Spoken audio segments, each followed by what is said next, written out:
Sebetulnya gini, masalah utamanya di IT kebanyakan adalah terlalu banyak framework.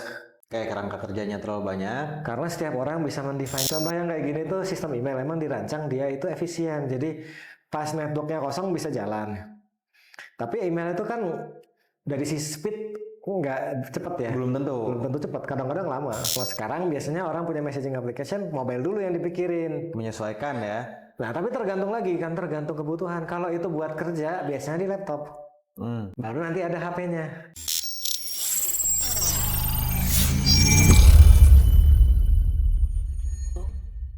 Halo dan selamat datang lagi di SV Talks with Expert to the Next Level. Sekarang kita ada di episode 23. Ini ada sedikit hubungannya dengan episode sebelumnya. Sebelumnya kan kita ngomongin terkait performance and load testing. Nah, ini sebenarnya ada sedikit hubungan, sedikit aja. Jadi saya Azizi sebagai host di sini sudah bersama Mas Ali ya, expert dari Sharing Vision. Sehat, Mas? Alhamdulillah hari ini sehat. Alhamdulillah sehat. Oke, baik. Nah, topik kali ini yaitu application quality management. Manajemen kualitas. Nah, langsung aja ya. Quality management sendiri apa sih, Mas Ali? Dan quality management yang baik itu atau kualitas yang baik itu seperti apa harusnya? Ya, jadi sebetulnya kalau kita ngomong aplikasi ya, bisa kita bayangkan, saya senangnya kalau ngebayangin itu kalau kita makan. Makan kan fungsi makan itu sebetulnya cuma kita dapat energi gitu. Tapi kenapa kita makan di luar cari yang enak? Jadi di situ bisa kita bayangkan kita punya aplikasi di HP. Fungsinya mungkin sama-sama sama-sama melakukan sesuatu gitu. Misalnya apa ya? Misalnya kita punya checklist gitu apa yang harus kita lakukan. Tapi kenapa kita milih aplikasi A bukan aplikasi B? Fungsinya sama. Nah, macam-macam alasannya. Oh, ini fungsinya ternyata fiturnya lebih lengkap. Satu kan ya. Yang kedua, oh ternyata yang ini jarang error. Oh, ternyata yang ini lebih cantik tampilannya. Yang ini sakit mata kalau lihat gitu ya. Nah, itu semua sebetulnya ketika kita memakai sesuatu di sini dalam hal ini aplikasi, software, kita melihat kualitasnya sehingga kita puas menggunakannya, mencapai tujuan kita gitu sebetulnya. Berarti kualitas bagus ini tidak terbatas pada hal objektif ya, ada subjektifnya juga tergantung penggunanya mungkin ya anggapnya atau konsumennya atau inilah end user. Nah, baik. Nah, di sini kan kita harus ada mengelola kualitasnya tersebut supaya baik tersebut. Nah, quality management ini untuk memastikan kualitasnya bagus ini apa sebenarnya? Seperti apa? Jadi sebetulnya gini, secara project management itu ada namanya SDLC dalam pengembangan aplikasi. Jadi ada proses secara umumnya ya. Kalau teman-teman yang biasa di industri lain itu ada Six Sigma dan sebagainya. Di sini proses di aplikasi sudah define adalah SDLC. SDLC ini ada yang bentuknya waterfall, ada yang bentuknya agile. Nah, di dalam SDLC ini kita perlu mengelola kualitas. Ada framework bagaimana kita melihat kualitas aplikasi. Nah, ini yang secara historical pertama dari yang terkenal itu ada yang namanya McCall. Nah, saya sudah lihatin McCall di sini. McCall belok. Nah, McCall itu ternyata tahun 1977 udah tua juga ya dia bikinnya. Bahkan sini generasi software, generasi masih mainframe dan lain-lain. Dia bilang sebetulnya aplikasi yang baik, software yang baik itu harus mendukung punya kualitas di 3 hal ini. Aplikasi itu software pasti berkembang. Jadi ada di sini product revision. Saya ambil kiri atas dulu lah yang dari daur hidup aplikasi itu nggak kita pakai cuma setahun kan. Teman-teman mungkin sekarang ngamatin pakai WA update terus ya. Ya, tiba-tiba ada story, tiba-tiba ada komunitas, dan lain-lain. Nah, itu di sini kurang lebih bagaimana setiap kali ada revisi produk, ada perkembangan, dia itu bisa direvisi dengan gampang, maintainability, flexibility, sama bisa dites dengan gampang, nggak error lah. Kalau ada aplikasi yang tiap kali ada update error, ya game-game sering gitu ya, tiap kali ada update Sering, banyak saya main error. game sering ada errornya. Nah, itu game itu yang problem paling utama memang di testability karena kompleks gitu. Maintainability juga mungkin komponennya banyak, dia pakai engine dan lain-lain. Nah, kemudian ada product transition. Product transition ini masalah dukungan software ini terhadap berbagai macam misalnya jenis HP, portability.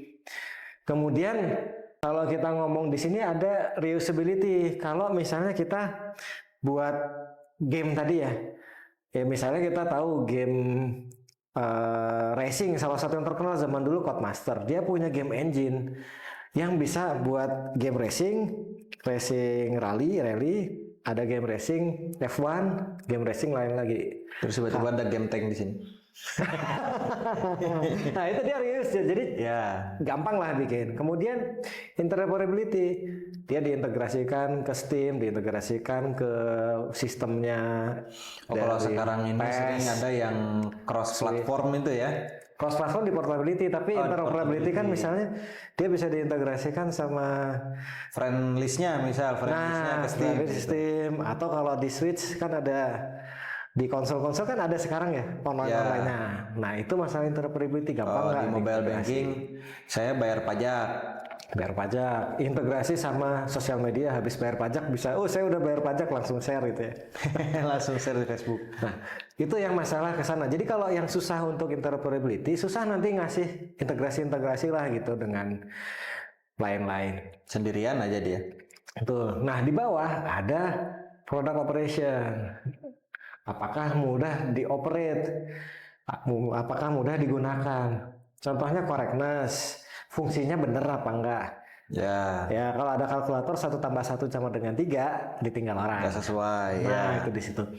Reliability, presisinya, reliable. Mungkin 1 tambah 1 sekarang oke, tapi kalau pas lagi rame, ya kalau game lah, contoh paling gampang ya. Atau jangan game, nanti ngatain game. Inilah. Restoran, pas lagi rame rasanya nggak enak, nah itu nggak reliable. Nggak reliable. Udah kebayang-bayang saya mau beli apa, misalnya sekarang lagi rame teman-teman apa, rahang tuna. Pingin rahang tuna datang. Tuna, Rahang tuna. oh rahang tuna. Rahang tuna, rahang ikan. Nah, kebayang-bayang di restoran A rasanya enak banget. Pas datang lagi rame, Keasinan. keasinan apa namanya, biasa kan dikasih bumbunya itu kelebihan 2 kali. Kurang matang. Nah gitu. Itu reliability. Usability itu kemudahan, pakailah. Udah sering ya teman-teman, kalau ada yang tampilannya jelek, usability-nya jelek. Integrity ini masalah kontrol terhadap data. Termasuk misalnya ya kebocoran data ya.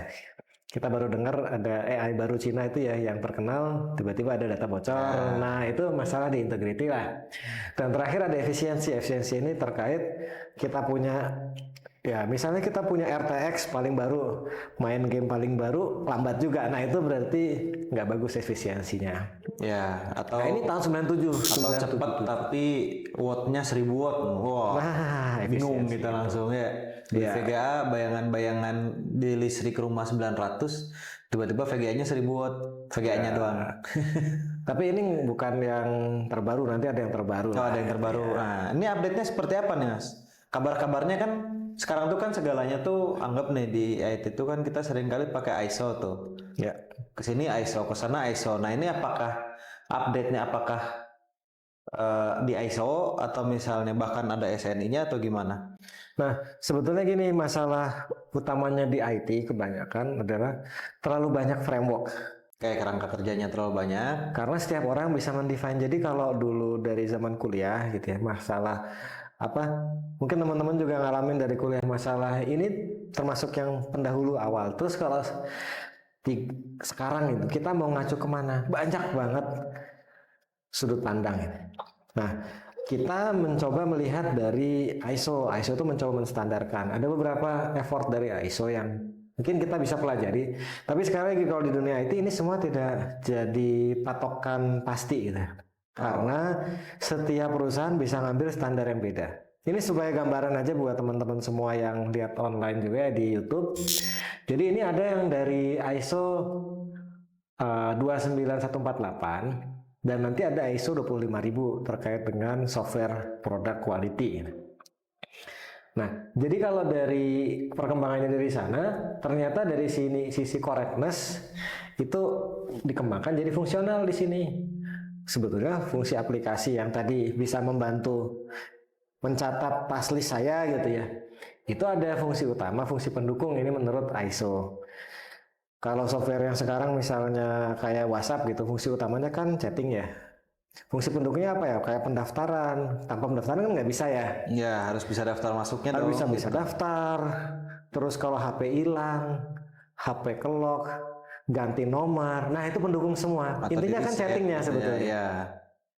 Meta AI di dalam WhatsApp itu pendukung ya. Ya.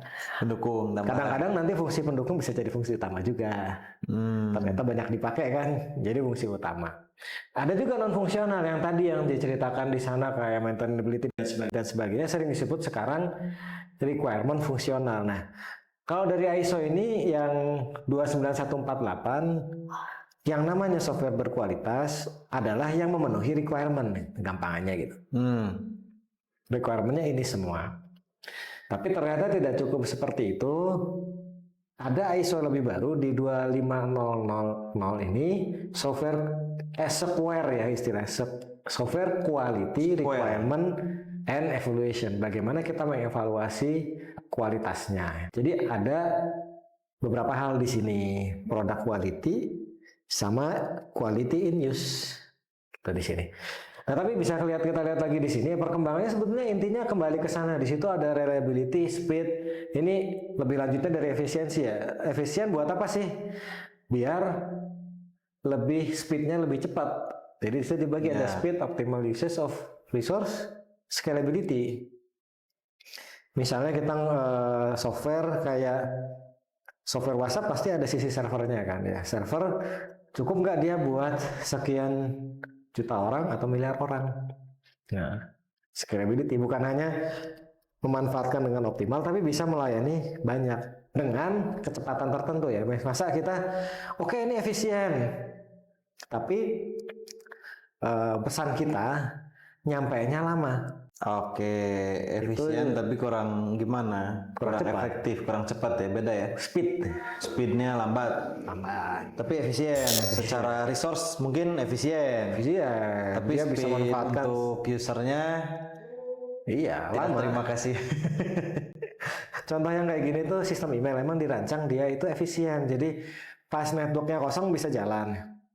Tapi email itu kan dari sisi speed nggak cepat ya. Belum tentu cepat. Kadang-kadang lama. Ya kalau antrian banyak tuh, kalau saya lagi emailan dengan klien di sana lagi rame, kadang 2 jam baru masuk masalahnya. Dan itu memang secara sistem dirancang memang tidak speed itu cepat. Tidak dia tapi reliable.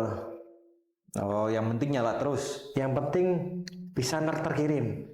Tapi kecepatan tidak dijamin secara sistem ya. Tapi pada kenyataannya sebagian besar cepat kan gitu ya. Ya mungkin model ngantri gitu di ini aja sistemnya dikencengin gitu ya. Ya kalau pas cepat, tapi nggak ada sebetulnya jaminan di speed. Baik, berarti tidak sekedar ini ya, tidak sekedar aplikasi ini fungsinya sudah sesuai atau belum. Ya. Jadi selain fungsional tuh masih banyak lagi yang perlu dipertimbangkan ya dalam ini. Jadi yang di situ sebetulnya kalau kita lihat di ISO 25000 ini ada ya.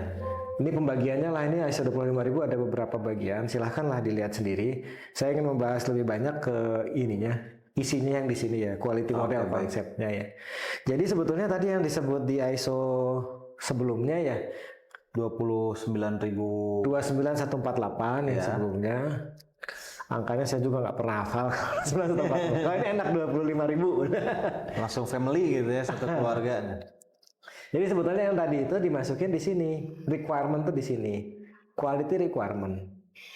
Quality requirement ini ada 2 hal nih, dia bisa objektifnya apa dan penggunaannya akan seperti apa konteksnya. Jadi 2 ini ya. Jadi sebetulnya quality requirement ini tidak kondisional, tidak bebas dari konteks, jadi kondisional. Konteks tertentu dia tepat, konteks lain mungkin tidak tepat. Jadi perlu dipahami di sana. Nah, di sini targetnya siapa? Tadi kalau misalnya targetnya adalah pengguna umum atau target administrator dan lain-lain bisa beda banget ini. Nah, nanti bukan hanya dia memenuhi requirement, tapi objektif ini diukur. Jadi kalau gampangannya gini, biasanya kalau kita membahas requirement saja terjebak requirement terpenuhi atau tidak checklist ini. Kalau pengukuran kualitas ini tidak 0 atau 1, tidak checklist. Dan ini relatif tergantung konteks of use-nya. Bisa berubah. Gitu. Nah, ini kurang lebih akan seperti ini. Nah, di ISO 25000 sendiri, dia untuk quality objektif, dia mempunyai model. Nah, cuma masing-masing ini yang warna biru, warna kuning ini bisa diterapkan terpisah menurut dari ISO 25000. Bisa jadi kita ambil quality modelnya aja, nggak ngambil cara pengukuran. Bisa jadi ngambil pengukurannya saja. Biasanya gitu ya nanti dalam penerapannya. Cuma ini kalau mau lengkap seperti ini. Jadi dia punya quality model, kurang lebih seperti yang tadi pembagian McCall dan sebagainya. Itu quality model. Dan ini bagaimana mengukurnya. Nanti ada di bawahnya lagi, nah quality modelnya ini gitu. Perlu dijelasin nggak Mas Azizi? Detail juga ya Mas. Tapi inilah ya, mungkin ini bisa kita melanjutkan di sesi berikutnya ya, quality model dan target entities ini. Seperti apa yang nanti kita dalami lagi ya teman-teman. Mungkin kita kembali dulu ke yang tadi Mas Ali. Ya. Berarti ini secara dari awal juga dilihat bahwa stakeholder quality goals and needs dari awalnya banget orang yang terlibatnya, entah si bosnya mungkin atau usernya, itu kualitas tuh emang didefine oleh orang terkait gitu ya, misalnya user terkait atau enggak, bukan ada pakem umumnya gitu enggak ya, tapi pakem umumnya itu ada beberapa framework yang secara umum orang pakai untuk memastikan kualitas yang diinginkan oleh saya misal nih. Jadi kualitas tuh anggap saya ada kebutuhan, tapi ada keinginan saya juga dong di situ gitu ya berarti ya, atau gimana? Makanya gini, kita di situ kalau dari sini kan ada quality goal and need. Biasanya diturunkan dari kebutuhan bisnis. Oke, dari kebutuhan bisnis. Dari kebutuhan bisnis. Jadi misalnya kita bayangkan, mau bayangkan apa ya? Tadi yang beberapa yang dicontohkan. Misalnya jadi yang WhatsApp gitu ya, WhatsApp, atau kita mau bikin messaging application. Stakeholdernya tentu pertama pasti Pemilik. orang bisnis lah ya. Oke. Ya mau pemilik atau apa yang mendefine bisnis. Sebetulnya kita ceruk pasar yang dikejar apa, messaging kita dibandingkan yang lain seperti apa. Dari situ stakeholder kedua apa ya? Tentu end user. End user ini diwakili siapa gitu yang mendefine. Bisa jadi tidak diwakili siapa-siapa tapi pakai survei dan sebagainya. Nah, tapi sekali lagi dari quality goal dan need ini kita terus ke bawah ini derive. Jadi menurunkan. Dalam menurunkan ini ada di situ best practice, ada di situ kebiasaan orang. Jadi kebutuhan kita seperti apa kadang-kadang kan ya karena zaman sekarang kita pakai HP dan sebagainya, bikin messaging nggak bisa pakai laptop dong. Pasti aplikasinya langsung ya kita masalah tadi ya kalau bahasanya Macro portability. Orang langsung mikirin HP. HP buat messaging ngapain masuk ke laptop? Kalau dulu mungkin 20 tahun lalu oke laptop. Iya. Sekarang enggak, 20 tahun lalu juga udah ada SMS ya. Kalau dulu Yahoo Messenger itu masih di laptop lah. Bikinnya laptop dulu, baru keluar di HP, smartphone waktu itu. Smartphone, oke. Nah, sekarang biasanya orang punya messaging application, mobile dulu yang dipikirin. Menyesuaikan ya. Nah, tapi tergantung lagi kan, tergantung kebutuhan. Kalau itu buat kerja, biasanya di laptop. Baru nanti ada HP-nya. Oke, ya karena workstation-nya laptop, tempat kerjanya laptop. Sekarang bukan hanya messaging aplikasi lain hampir semua gitu. Kita buat aplikasi yang lihat seringnya bos-bos seringnya tidak di tempat. HP. Jadi pas ngelihat dashboardnya HP atau tablet, HP atau ya tablet. Kalau tablet. Ya atau HP atau itu bahkan jangan aplikasi terpisah tapi masuk jadi masuk pesan di WA dan sebagainya. Nah, tapi itu diturunkan jadi nggak semuanya pasti bisa kita define tapi harus tahu sekarang itu penggunaan aplikasi seperti ini seperti apa? Jadi derive kondisional terhadap konteks of use. Nanti dikuantifikasi menjadi quality objective. Target-target kualitas. Iya, yang nanti kalau masuk ke dokumen requirement biasanya sudah ini. Jadi ada quality objective. Di atas itu need-nya. Sekarang banyak banget bentuk ya dari sisi kita belum ngomong bentuk penyusunan requirement-nya ya, tapi ini kalau dari ISO 25000 enak ini. Model kita menyusunnya lebih clear itu, ada stakeholder quality need, ada requirement, ada kuantifikasinya sebagai quality objective di sebelah tengah ini. Tahap-tahap untuk kita bilang bahwa kualitas tuh ini, misal di episode sebelumnya ya, episode 22 teman-teman. 22 ya tadi? Yang sebelum ini 23 ya. Oke. Sebelumnya itu kan Pak Okta bilang performa, target. Nah, target performa berapa? Ini kan tadi ada tuh masalah speed, masalah ini. Misal dianggap yang sebelumnya itu kita bilang, saya pengen aplikasi ini bisa langsung dibuka oleh 100 orang dalam waktu bersamaan. Itu berarti udah sampai quality objective. Quality objective sudah 100 orang bersamaan. Nah itu. Tapi untuk sampai ke situ sebetulnya kembali ke tadi. Bisnis kita kemana? Ya kalau misalnya disediakan 100 saja langsung, ternyata kelebihan kan pasti biayanya lebih mahal. Gitu. Lagi-lagi biaya teman-teman. Udah ujung-ujungnya duit. Baik. Ujung-ujungnya dukun. Ujung-ujungnya dukun. Duit ya kita di sini ya. Berarti ukuran kualitas tuh betul-betul tergantung apa yang mau kita buat ya. Iya. Tapi emang sangat dibantu oleh ISO 25000 ini dan standar-standar lainnya, ini contoh betul ya. Nah masih jauh sebenarnya teman-teman, tapi untuk secara quality management sendiri mungkin ada yang mau ditambahin dulu oleh Pak Ali, nanti kita lanjutkan lagi, mungkin minta waktunya untuk topik selanjutnya. Ya nanti mungkin topik selanjutnya kita bahas lebih lanjut tadi ya yang terbaru dari quality model. Jadi di sini yang paling penting adalah ini nih, quality measure dan target measure. Target value kualitas ini. Nah, kalau zaman sekarang di bagian ini itu tidak sekali diukurnya. Tapi setiap saat. Maksudnya setiap saat itu kalau dulu sering mengukur itu kan punya kita testing. Iya. Wah, terus bagus nih performance test segala macam. Terus di deliver, nggak pernah diukur lagi. Kalau di Square ini sekarang quality measure dan target value ini diukur biasanya secara berkelanjutan dalam sistem monitoring. Monitoring dipantau, selalu dipantau ya. Selalu dipantau. Nanti kalau ada yang di sana kualitasnya menurun, misalnya performansi, reliability atau apapun yang tadi kita lihat, itu harus diperbaiki sistemnya. Jadi di sisi bawahnya ini lebih berkelanjutan, lebih sering lah. Nggak cuma pas buat gitu ya. Bukan hanya pas buat, betul. Jadi kita harus selalu memastikan. Kalau saya kan main kopi itu, Mas Ali. Namanya di perusahaan F&B juga kan teman-teman untuk memastikan rasa harus ngecek terus ya pemiliknya, head bar, head chefnya itu harus datang lagi. Ini juga ini ya masih sama ya, kita harus memantau secara berkelanjutan. Baik, terima kasih banyak ya Mas Ali, insight-nya sangat mantap ya terkait quality management ini. Saya sendiri belum puas, sebenarnya nanti kita minta waktu ke direkturnya ya, direktur dari produser kita ya.